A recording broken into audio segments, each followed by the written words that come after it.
You, John Fitzgerald Kennedy, do solemnly swear I, John Fitzgerald Kennedy, do solemnly swear that you will faithfully execute the office of President of the United States that I will faithfully execute the office of President of the United States and will, to the best of your ability, and will, to the best of my ability, preserve, protect, and defend the Constitution of the United States. preserve, protect, and defend the Constitution of the United States. So help you God. So help me God.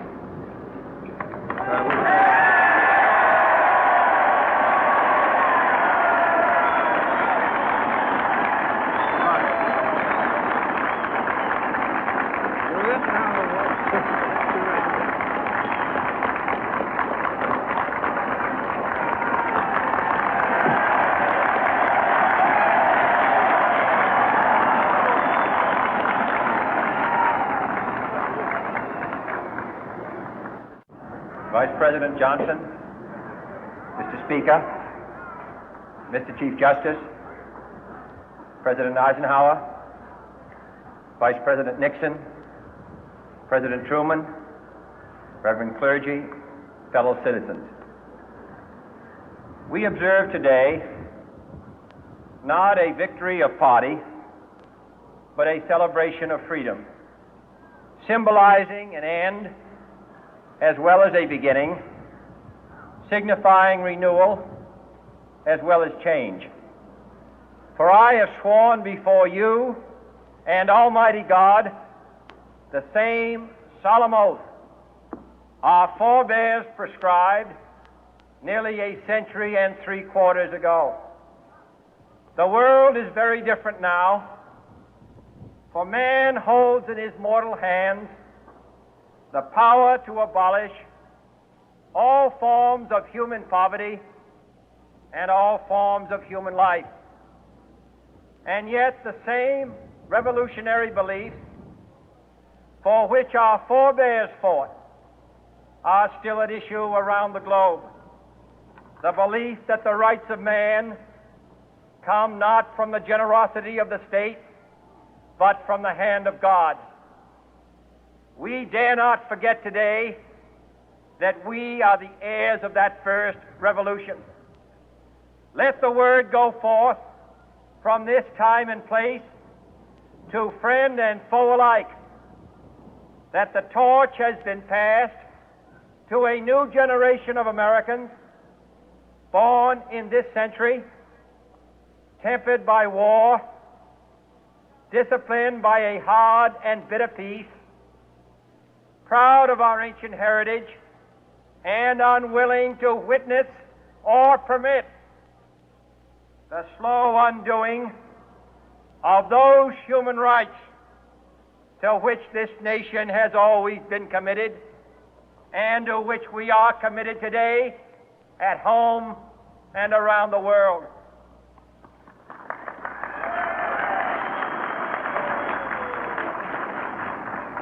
Let every nation know, whether it wishes us well or ill, that we shall pay any price, bear any burden, meet any hardship, support any friend, oppose any foe to assure the survival and the success of liberty.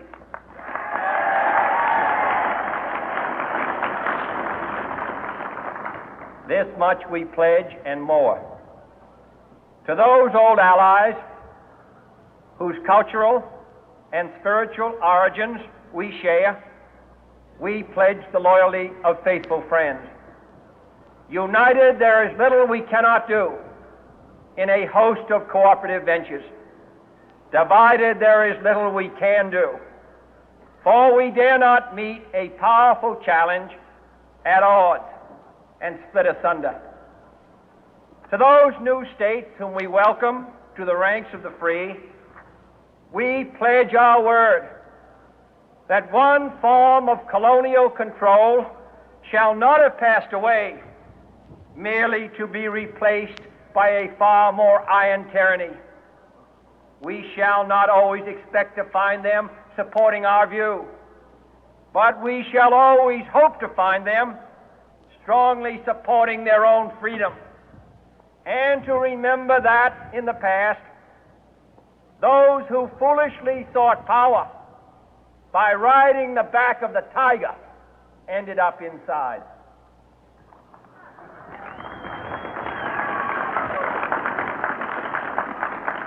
To those people in the huts and villages of half the globe struggling to break the bonds of mass misery, we pledge our best efforts to help them help themselves for whatever period is required, not because the communists may be doing it, not because we seek their votes, but because it is right. If a free society cannot help the many who are poor, it cannot save the few who are rich.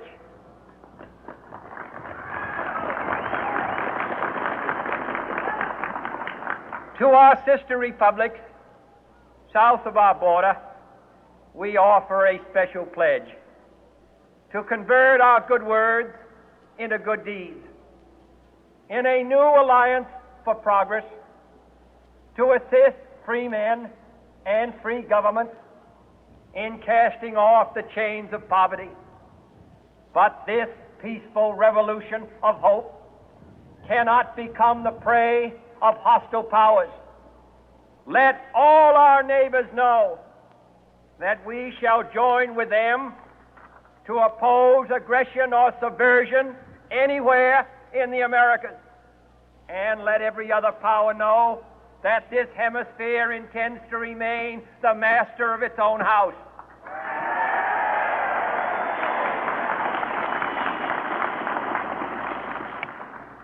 To that World Assembly of Sovereign States, the United Nations, our last best hope, in an age where the instruments of war have far outpaced the instruments of peace, we renew our pledge of support to prevent it from becoming merely a forum for invective, to strengthen its shield of the new and the weak, and to enlarge the area in which its writ may run.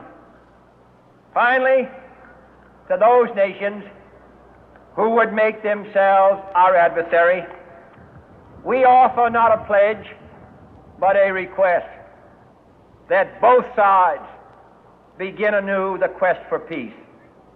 Before the dark powers of destruction, unleashed by science, engulf all humanity in planned or accidental self-destruction, we dare not tempt them with weakness, for only when our arms are sufficient beyond doubt can we be certain beyond doubt that they will never be employed. But neither can two great and powerful groups of nations take comfort from our present course, both sides overburdened by the cost of modern weapons, both rightly alarmed by the steady spread of the deadly atom, yet both racing to alter that uncertain balance of terror that stays the hand of mankind's final war.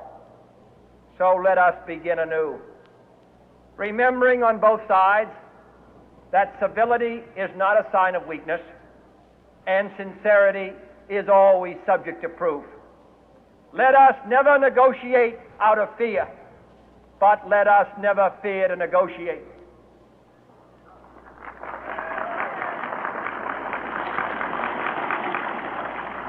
Let both sides explore what problems unite us, instead of belaboring those problems which divide us. Let both sides, for the first time, formulate serious and precise proposals for the inspection and control of arms, and bring the absolute power to destroy other nations under the absolute control of all nations.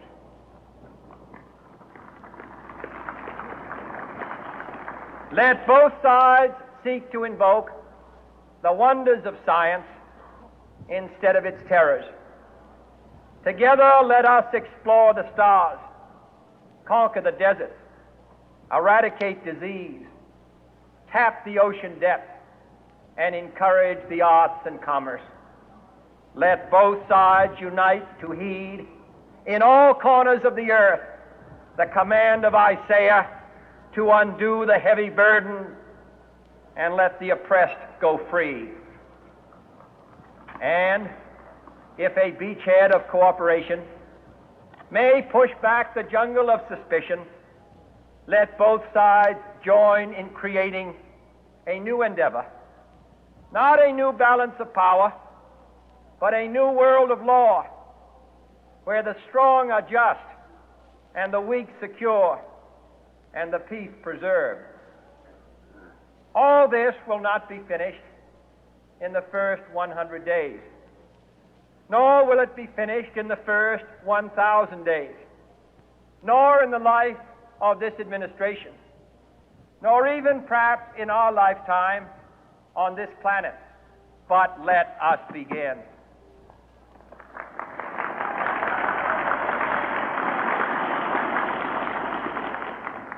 In your hands, my fellow citizens, more than mine, will rest the final success or failure of our course. Since this country was founded, each generation of Americans has been summoned to give testimony to its national loyalty. The graves of young Americans who answered the call to service surround the globe. Now the trumpet summons us again, not as a call to bear arms, though arms we need, not as a call to battle, though in battle we are, but a call to bear the burden of a long twilight struggle, year in and year out, rejoicing in hope, patient in tribulation, a struggle against the common enemies of man, tyranny, poverty, disease, and war itself. Can we forge against these enemies a grand and global alliance, north and south, east and west, that can assure a more fruitful life for all mankind? Will you join in that historic effort?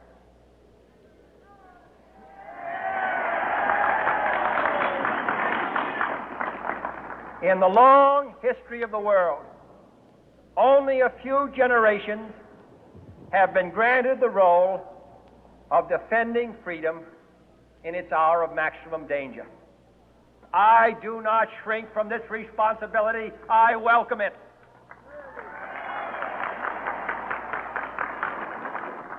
I do not believe that any of us would exchange places with any other people or any other generation.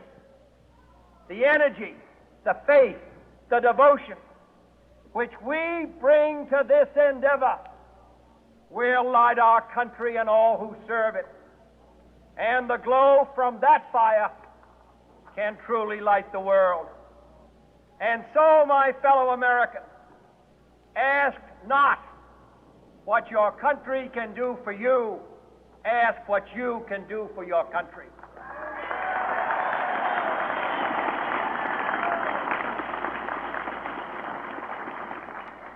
My fellow citizens of the world, ask not what America will do for you, but what together we can do for the freedom of man.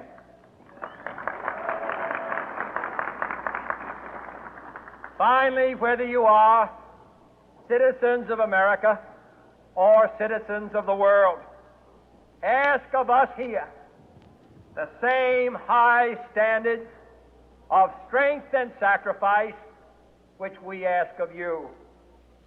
With a good conscience, our only sure reward, with history the final judge of our deeds, let us go forth to lead the land we love, asking His blessing and His help, but knowing that here on earth God's work must truly be our own.